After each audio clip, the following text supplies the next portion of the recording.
अब को एजुकेशन में करना क्या है, ये एक सवाल पैदा होता है कि चलो मान ली आपकी बात, इंटरमिंगलिंग नहीं होनी चाहिए, लेकिन है क्या करें। प्रैक्टिकल उसके बहुत से सॉल्यूशंस हैं इंशाल्लाह। एक फार्मूला हमेशा हम यूथ क्लब में, राजा ज़ियाउल हक भाई ने एक फार्मूला भी निकाला हुआ है, PPL formula. PPL, P for purposeful, the second P for public and L for limited. याद रखें कि जब भी ऑपोजिट जेंडर से इंटरेक्शन करनी है नॉन महरम से, तो नंबर 1 वो पर्पसफुल होनी चाहिए।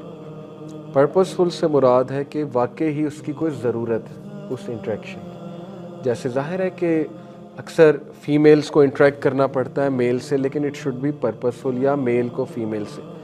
Number 2, it should be public, second P for public. अकेले में बात, रसूलुल्लाह सल्लल्लाहु अलैहि वसल्लम की हदीस है कि तीसरा शैतान होता। जब दो नॉन महरम आपस में बात करते हैं, तीसरा शैतान होता। और अगर ये, मैं इसको चस्का कहूँ या एडिक्शन कहूँ, अगर ये किसी को लग जाए ऑपोजिट जेंडर से चैटिंग की, तो ये नहीं जाती, ये बहुत मुश्किल से जाती है। और ये अच्छा खासा ईमान लेकर जाती है आपका, अच्छा खासा नुकसान करके जाती है ये आपका, क्योंकि ये एक एडिक्शन है to chat with the opposite gender, क्योंकि इससे डोपामीन रिलीज़ होता है। Dopamine is a very addictive chemical. मज़ा आता है ना, जाहिर है वो सारा प्लेजर आता है, प्लेजर केमिकल है ये। तो पब्लिक हो जब भी हो, यानी लोगों के सामने हो। ये स्कॉलर्स भी यही जो है वो जाहिर है टिप देते हैं। प्राइवेट नहीं होनी चाहिए, स्पेशली चैट में नहीं होनी चाहिए। हमारे बड़े स्ट्रिक्ट रूल्स हैं यूथ क्लब के। हमारे यहाँ भी ख़वातीन काम करती हैं, हमें उनसे बात करनी पड़ती है, लेकिन वो यही रूल अप्लाई होता है, purposeful. Number 2, no one is allowed to personal message any female. ये बड़े स्ट्रिक्ट रूल्स हैं हमारे। हमारे व्हाट्सएप के ग्रुप्स बने, वहीं पे बात होगी जो होगी किसी सिस्टर के साथ। जिसने किसी को पर्सनल मैसेज किया तो उसके ख़िलाफ़ फिर एक्शन लिया जाता है, अगर पता लग जाए कि पर्सनल मैसेज क्यों किया है। स्ट्रिक्ट रूल्स हैं, स्ट्रिक्टनेस करनी पड़ती है। तो यही रूल हमें ज़िंदगी में भी लगाना चाहिए कि सबके सामने बात हो, प्राइवेट नहीं होनी चाहिए। ट्राई और बेस्ट के प्राइवेट नहीं होनी चाहिए, बल्कि होनी ही नहीं चाहिए। स्पेशली मैसेंजर पे या व्हाट्सएप पे वो फितना है, दैट टेक्स वन अवे, और किसी के जहन में कुछ भी आ सकता है। ख़ुसूसन रात के टाइम पे इंसान, आप किसी की गारंटी नहीं दे सकते हो किस नीयत से आपको अप्रोच कर रहे हैं, राइट। स्पेशली सिस्टर्स को हमेशा मैं ये बात समझाता हूँ कि यू कैन नॉट गारंटी कि अगला आपको किस नीयत के साथ अप्रोच कर रहा है। और मेल की तो साइकोलॉजी प्लस फिजियोलॉजी ऐसी है कि उसमें डिज़ायर आती है एक स्टेज पे जाके। ये इसमें कोई ऐसी बात नहीं कि कोई कहे यार ये तो इसका मतलब सेक्सुअलाइज कर रहे हैं औरतों को, ऐसी बात नहीं है। बार बार मैं इसको क्लैरिफाई कर रहा हूँ, वुमेन की रिस्पेक्ट ही करते हैं सारे, लेकिन ये कि कुछ नोयत ऐसी है, फिजियोलॉजी ऐसी है मेल की कि अल्टीमेटली मेल अट्रैक्ट हो जाता है, डिज़ायर आ जाती है।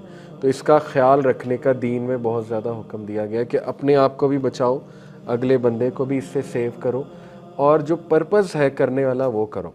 क्योंकि मैंने और आपने भी आई एम श्योर कई लोगों को देखा होगा कि उन्होंने अपनी ज़िंदगी रोल दी एक बंदे या बंदी के पीछे लग के। क्या फ़ायदा हुआ, क्या मिला? जब तवज्जो का मरकज़ एक बंदा या बंदी बन गया आपका, तो ज़िंदगी तो रुल गई ना उस बंदे की। फिर तो उसकी सारी की सारी एफर्ट्स ही वहीं हैं, फिर तो उसका फोकल पॉइंट ही वो है।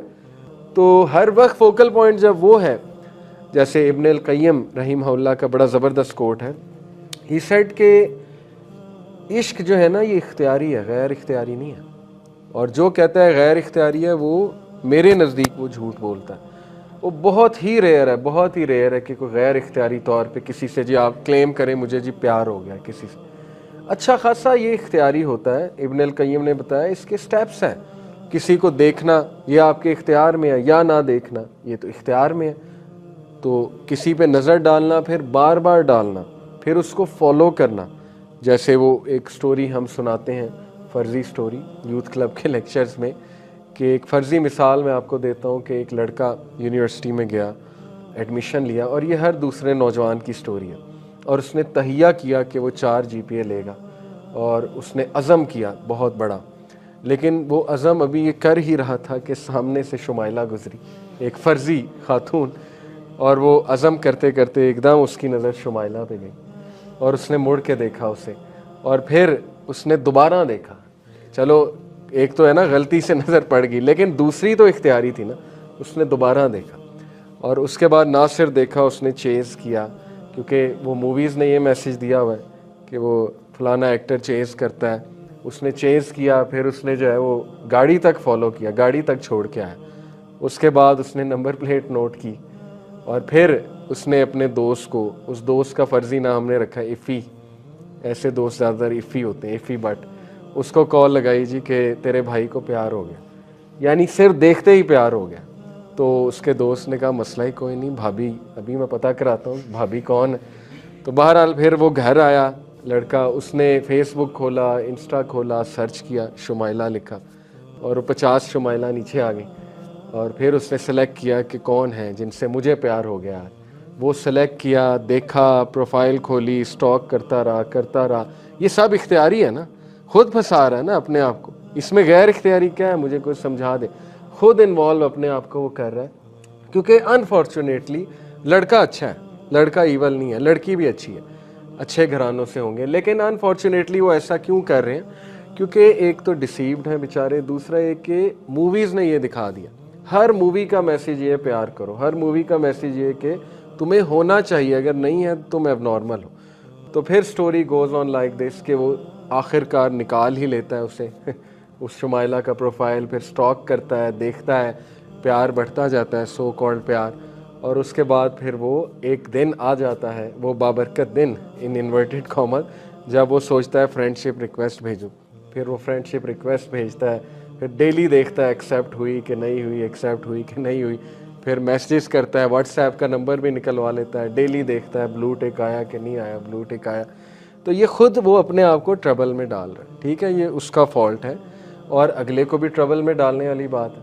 कई ऐसी लड़कियां हमें, मैंने आपको लास्ट टाइम भी बताया था, अच्छी खासी स्टूडेंट्स हैं, टॉपर्स हैं, बस इस चक्कर में पड़ी तो पढ़ाई भी गई, टाइम भी वेस्ट हुआ और वो फजूल में जो है वो एंड में फिर बदमज़गी भी पैदा हुई, बात भी नहीं बनी असल में। तो वो खुद अपने आप को लड़का इन्वॉल्व किए जा रहा है, फिर चैटिंग की कोशिश कर रहा है और एंड में फिर यही रिज़ल्ट निकलता है कि नहीं मेरे माँ बाप नहीं मान रहे, या मेरे कज़न के रिश्ते आ रहे हैं, या लड़का ये कहता है कि मेरी शादी कहीं और तय होने वाली है। वो हो जाता है, उसके बाद जो है वो डिप्रेस होते हैं और डिप्रेस होने के बाद सीखने की बजाय वो फिर परवीन के पीछे पड़ जाते हैं, एक और लड़की के पीछे पड़ जाते हैं। यानी वो मैसेज ये गया हुआ है कि अब इसका ज़ख़म का मरहम एक और लड़की ही फिल करेगी, और वो उनको भी ये मैसेज गया हुआ है कि लड़का छोड़ गया तो मरहम एक लड़का ही फिल करेगा। हराम रिलेशन है और हराम से कभी भी आपको कुछ अच्छा नहीं मिलने वाला, ना सुकून मिलने वाला है। ये लव नहीं है, ये प्लेजर है। एक ये प्लेजर है, दूसरा ये वो वाली अटैचमेंट है जो अल्लाह ने मना फरमाई है।